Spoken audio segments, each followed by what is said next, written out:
guys, it's Brian Jones with B3 Archery. Today we're here to talk to you about the 2021 exact target sight. The exact target sight has a lot of features that's all packed in here, so we're going to kind of go over and break them down, make it easy for you to understand how to use this sight. First of all, it has an 8-inch sight bar, so you have multiple locations to get your sight closer to your bow, further from your bow. Spring-loaded detent, so it'll snap into place as you're moving this sight bar in and out. So it makes it really easy if you're traveling and you want to take your sight off, you can go right back to the position that you chose to shoot your bow at.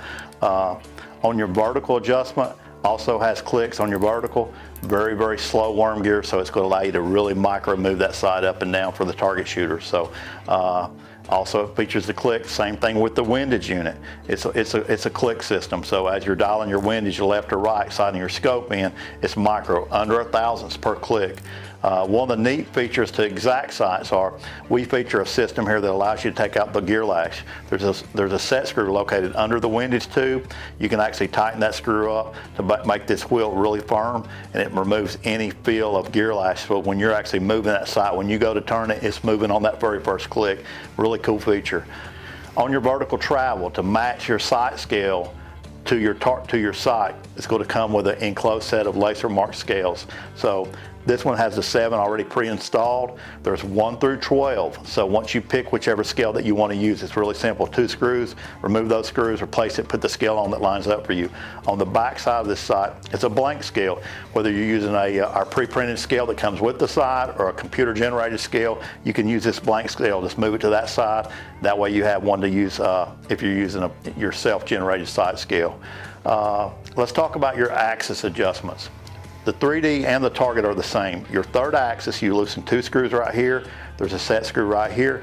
You screw it in, we'll kick the scope in, out, we'll move it out. So that's your third axis. On the front, to level your sight bar, there's 2 screws located on the back. Here are the windage body. You loosen those, will allow you to tune that bar and get it level, square to the bow. The first one that most people start with is the scope.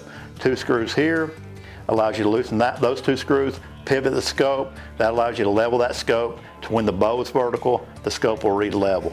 That's very simple. All 3 axes are adjustable on the exact target. Next, let's talk about your indicator pin. Super important on the target sight. 1 cap screw here allows you to move it up and down. Also, if you choose to move that pin in and out to give you kind of a different look, there's a set screw on top. You can actually flip it to the bottom and have the pin coming out the bottom. Even some people might choose to run the indicator on the back. It's tapped for that hole. You can move it right to the back. It's not a problem, whatever you want to do there. Comes with a travel case. All the screws are stainless steel, been blackened, so they're going to last and it's going to keep a good look over a long time. The B3 target features a longer body. Why do we do that? Well, target shooters tend to shoot more out to the 80, 90, 100 yard range. You need a longer body. This one has a 3-inch body. So between moving the bar on the back of the vertical body up and down and the amount of 3 inches of travel, the guys can customize the position that allows them to sight into 100 yards. No problem with this sight. All these features packed in, very simple to use. Check it out, B3 Target, 100% American made.